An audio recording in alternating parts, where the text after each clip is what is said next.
What's up? So how's it feel back in Texas again for MLW? It's your hometown. Man, it is a blessing. We're back in Texas, in Gillies. It's going to be a great turnout. It's going to be some incredible matches, incredible talent here, and we're going to have a lot of fun tonight.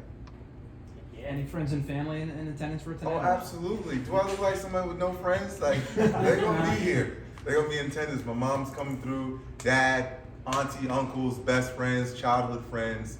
Last time, I think we had almost 60 people show up for me, so they're going to be in the building.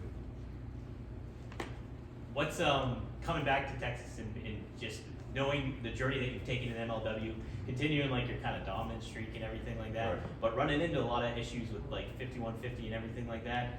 Mm-hmm. Putting that all in perspective, how do you feel like moving forward as like one of the top stars in MLW? First of all, I just want to say, 5150, you chose the wrong one, okay? You don't attack the judge from behind, let alone from in front.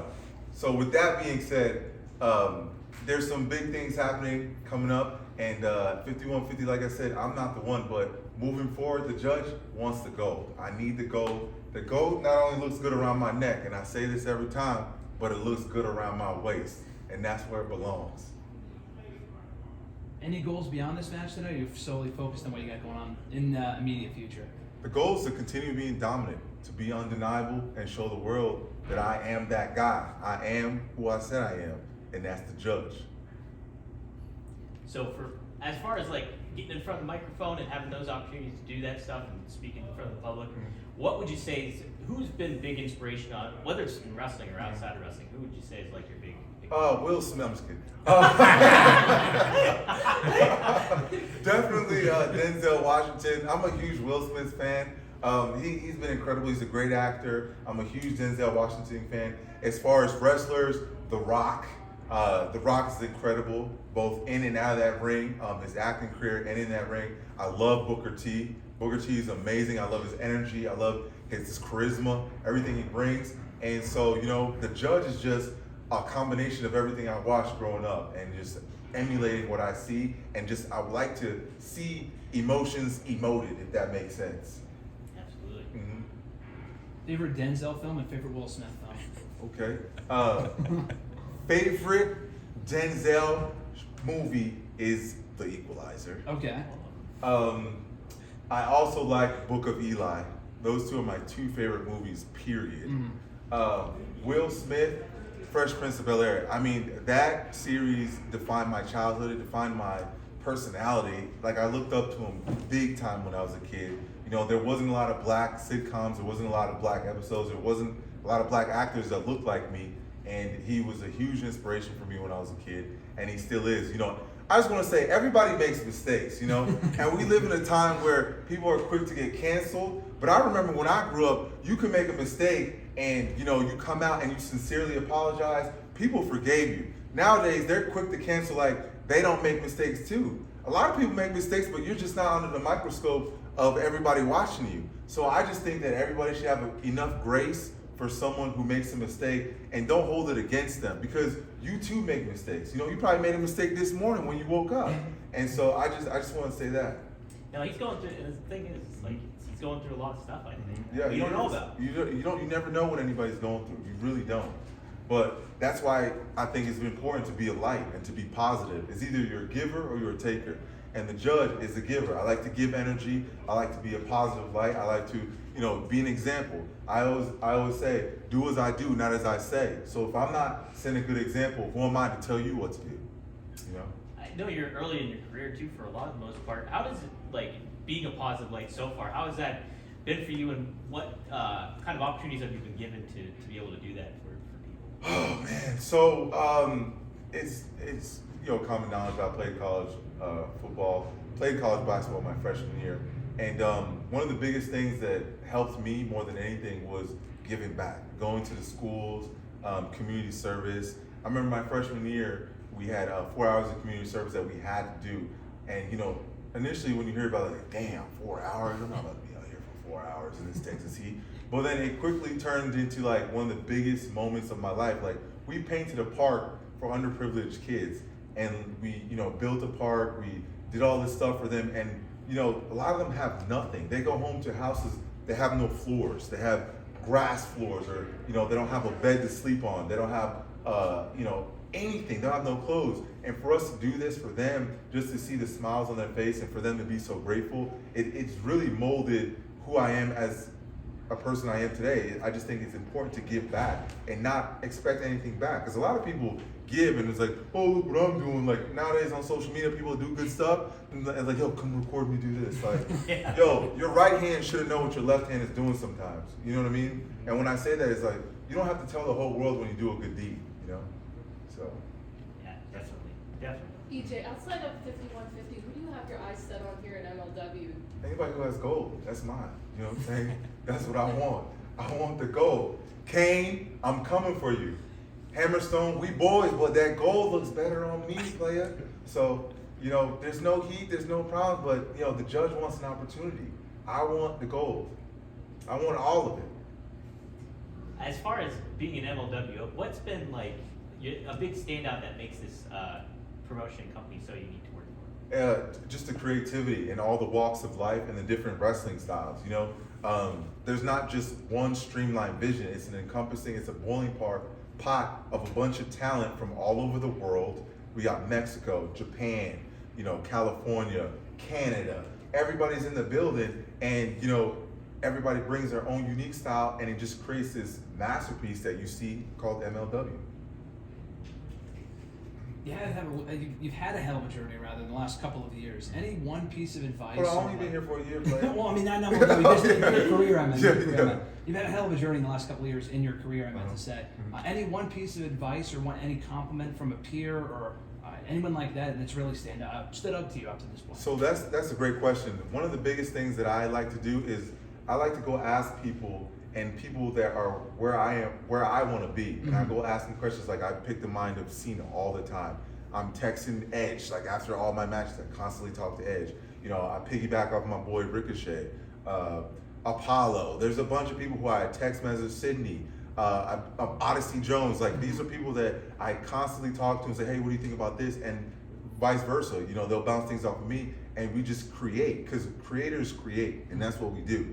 And we're in a business where you got to constantly keep creating or you're going to get passed up. And so one of the biggest things as far as advice I ask is, you know, if you were to do this again, what are 5 things you would tell yourself? What are 5 advice that you would give to yourself? And I've had Cena answer that question. I've had a number of people answer that question, and they gave me some nuggets that I'm not going to give to you for free tonight. You can subscribe to my own. I'm just kidding.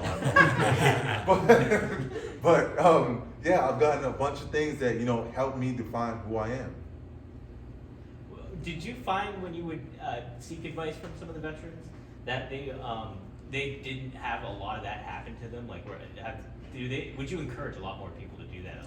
Yeah, I'm not gonna tell everybody to do that because then everybody's gonna get the no, but yeah, not a lot of people take that opportunity. So one story that has already came out is when I was at the PC, Cena came, and he came shortly before Mania. And at the time there was like 144 people in the PC.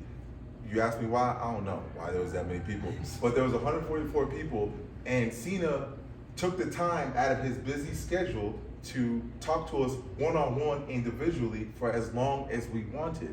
But it was after practice, and normally we practice ends at 2. A lot of people went home.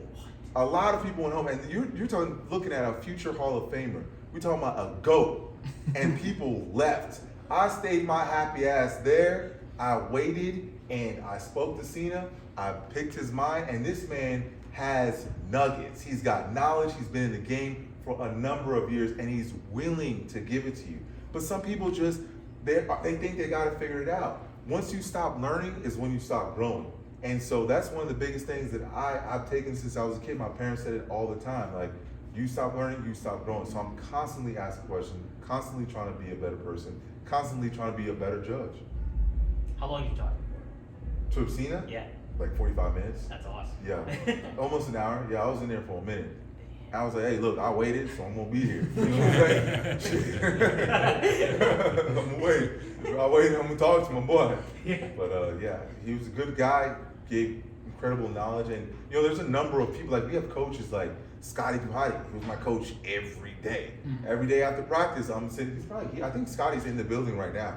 I think he's here right now. But every day after practice, I'd go talk to Scotty, and I'd be like, "Hey, Scotty, is there anything I need to work on? Is there anything you see in me? Is there any?" He'd be like, "Hey, only the judge knows how to be the judge, you know? And so just keep working at it. And if I see little things in here, we'll fine tune it. But we're not about to just revamp everything you got going, you know?" Yeah. He's like, "You got a lot of natural ability, a lot of natural charisma. Now we just got to cultivate it." Absolutely. Yeah.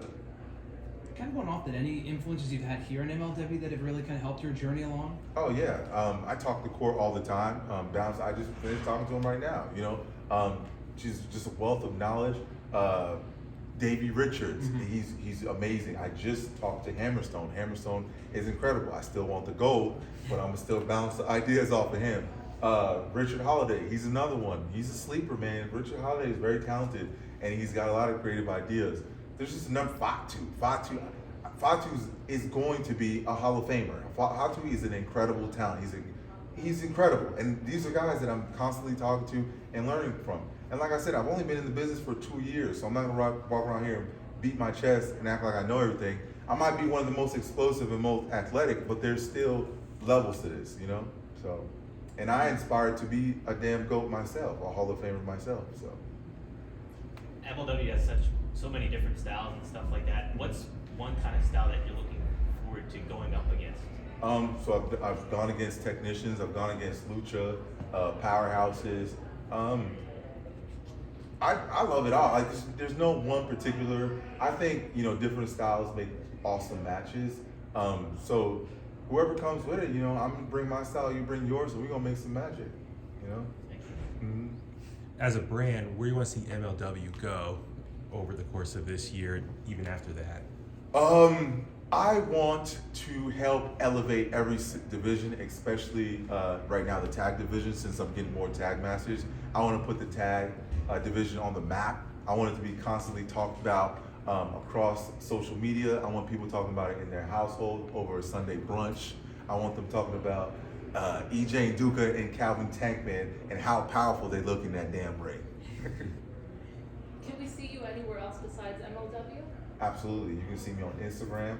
You can see me on Twitter. You can see me on Facebook. My Instagram name is @EJ_. Twitter is @EJ_the_judge. TikTok, I'm out here TikToking. You know what I'm saying? And so it's @EJ_the_judge on TikTok. How do you like TikTok overall? TikTok is funny. It captures your attention. Right? They changed the algorithm to like a minute long. Yeah. I just want 30 seconds. I don't need a minute. Just 30 seconds, boom, next video. But it's a good idea. It's working. You just look how fast it's growing. Oh, yeah. Look how fast it's growing. I think we should do more TikToks here. We should do TikToks in the ring. Yeah. It's been a wild last 2 years. I mean, this is one of those generic questions that gets asked all the time, but where do you see yourself in another 2 years from now, given what you've accomplished already in the last 2 years? I mean, it's amazing to think the upside from this one forward. I see myself on the top. I see myself as one of the most influential, most dominant, the undeniable athlete in this sport. Wherever I am, whoever I'm in front of, I want people to realize this guy is no joke. He came to show up and show out. As far as your career so far in MLW, what's kind of been just your favorite moment? It doesn't have to be part of a match or anything in general, but just a moment that really stands out to you. When is this coming out? This is coming out. I'm gonna do it later in the week. Okay, when I won the tag team championship. that's pretty much the biggest bookmark in my mind right now. When Tank and I went to Grady Cole Center and had that place rocking, and so that finish was awesome. North Carolina was a time. Shout out to North Carolina. You guys showed us love. I had chills after that finish. Like, it was an incredible match. We had fun. 5150, I already told y'all silly asses, I'm not the one, and now I got the gold, and I'm coming for more. So that was one of the biggest moments for me. Yeah, man. Imagine. Would you say that was the hottest crowd you've been in front of yet for MLW, or? Mexico was the hottest crowd. Yeah. Mexico was nuts. It was like 6,000 people in there screaming in English and Spanish. It was a bilingual chant, and it was nuts. And they were throwing money in the ring. I didn't even know that was a thing. They're throwing money in the ring, quarters, pesos, whatever it is, they were throwing it, and it was fun. Yeah, what was it like being in that kind of atmosphere in comparison to wrestling in the States and everything? The Mexican crowd is incredible. They're so like they're so eager, like they're so invested in the match. They're not like looking at it through a lens like a lot of places here. Nothing against the United States and the American crowd, but we are so spoiled. Like people here want to know too much and they want to be involved too much, and they just don't want to be entertained. They're scrutinizing it too much. But in Mexico, they're just like, okay, andale, bring it. Like, you know, they're just like, I'm here, I'm enjoying it. And it was fun. Like, you know, the kids were amazing. There was way more kids than I anticipated. They were in the building, and they were awesome.